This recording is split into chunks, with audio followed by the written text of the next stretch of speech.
بسم اللہ الرحمن الرحیم۔ السلام علیکم ورحمۃ اللہ وبرکاتہ۔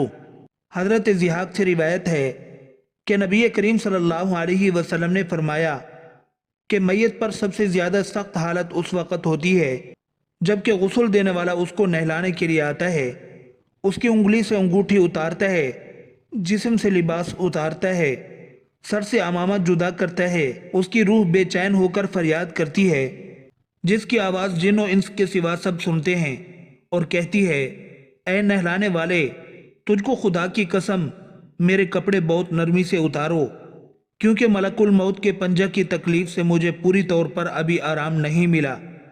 پھر جب اس کو تختے پر لٹا کر اس پر پانی ڈالا جاتا ہے تو روح چلاتی ہے اے نہلانے والے، خدا کے واسطے میرے جسم کو قوت سے ہاتھ نہ لگا، کیونکہ وہ جان کنی کی سختی سے زخمی اور چور چور ہو رہا ہے۔ پھر جب نہلا کر اس کو کفناتے ہیں اور پاؤں کی طرف سے باندھ دیتے ہیں تو روح کہتی ہے اے غسل دینے والے، خدا کے لیے ابھی سر کی طرف سے میرے کفن میں گرا نہ لگا، تاکہ میرے بیوی بچے اور تمام رشتہ دار دنیا میں آخری بار میری صورت دیکھ لیں، کیونکہ آج میں ان سے بچھڑ رہا ہوں اور اب قیامت تک یہ میری صورت نہیں دیکھیں گے۔ پھر جب اس کا جنازہ تیار کر کے گھر سے باہر نکالا جاتا ہے تو روح پکارتی ہے اے جنازہ اٹھانے والو، خدا کے واسطے ابھی جلدی نہ کرنا، تاکہ میں اپنے بال بچوں اور عزیز و اقارب سے رخصت ہو لوں۔ اے جنازہ اٹھانے والو، میں اپنی اولاد کو آج یتیم اور بیوی کو بیوہ چھوڑے جاتا ہوں، خدا کے لیے میرے بعد ان کو تکلیف نہ دینا۔ میں اپنا گھر اور مال و اسباب دوسروں کے لیے چھوڑے جاتا ہوں، اب یہاں کبھی واپس نہ آؤں گا اور قیامت تک کسی کی صورت نہ دیکھوں گا۔ پھر جب جنازہ اٹھا کر لے چلتے ہیں تو میت کہتی ہے اللہ اللہ، اے میرے بھائیوں، میں نے آج تک جو کچھ مال و اسباب جمع کیا تھا وہ صرف وارثوں کے لیے تھا، آج ان میں سے کوئی میرے گناہوں کا ذرا سا بوجھ بھی نہیں اٹھا سکتا، ہر چیز کا حساب مجھ سے لیا جائے گا اور میرے وارث کھائیں اور اڑائیں گے۔ پھر جب نماز جنازہ کے بعد دفن سے پہلے کچھ لوگ اپنے اپنے گھر جانے لگتے ہیں تو میت کہتی ہے اے میرے بھائیوں، خدا کے واسطے ابھی سے ایسا ظلم نہ کرو، مرنے والا تم سے مانوس تھا اور تم دفن سے پہلے لوٹے جاتے ہو۔ پھر جب اسے قبر میں اتارتے ہیں تو میت کہتی ہے اے میرے وارثو، او ترکہ پانے والو، میں نے جو کچھ مال جمع کیا تھا وہ سب تمہارے لیے چھوڑا، خدا کے لیے تم مجھ کو دعائے خیر اور فاتحہ سے بھلا نہ دینا۔ بزرگوں کا قول ہے کہ آخرت کی منزلوں میں سے قبر پہلی منزل ہے، اگر اس منزل میں نجات پائی تو اس کے بعد کی منزلیں بہت آسان ہیں، اور اگر یہاں عذاب میں مبتلا ہوا تو آگے چل کر اس سے زیادہ سختی ہوگی۔ حدیث شریف میں ہے کہ مردہ قبر میں ایسا ہے جیسے کوئی شخص پانی میں ڈوب رہا ہو اور مدد کے لیے فریاد کرتا ہو۔ مردہ ہر وقت اپنے ماں باپ، بھائی بہن یا اولاد اور دوست وغیرہ اپنے پسماندگان سے دعائے خیر اور فاتحہ کا منتظر رہتا ہے۔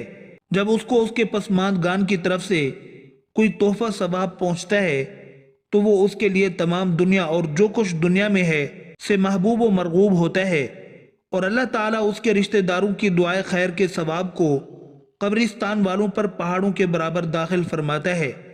موت ایک دروازہ ہے جس میں سب لوگوں نے داخل ہونا ہے۔ حضرت عثمان رضی اللہ عنہ جب کسی قبر پر جاتے تو اتنا روتے کہ ان کی داڑھی آنسوؤں سے تر ہو جاتی۔ آپ سے پوچھا گیا آپ جنت و جہنم کا تذکرہ کرتے ہیں تو نہیں روتے مگر قبر دیکھ کر روتے ہیں؟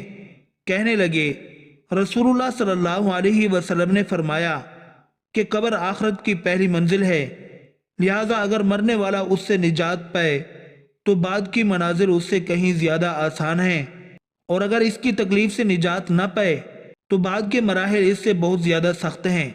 اور فرمایا کہ رسول اللہ صلی اللہ علیہ وسلم کا ارشاد ہے میں نے کبھی کوئی منظر نہیں دیکھا مگر قبر اس سے زیادہ سخت ہے۔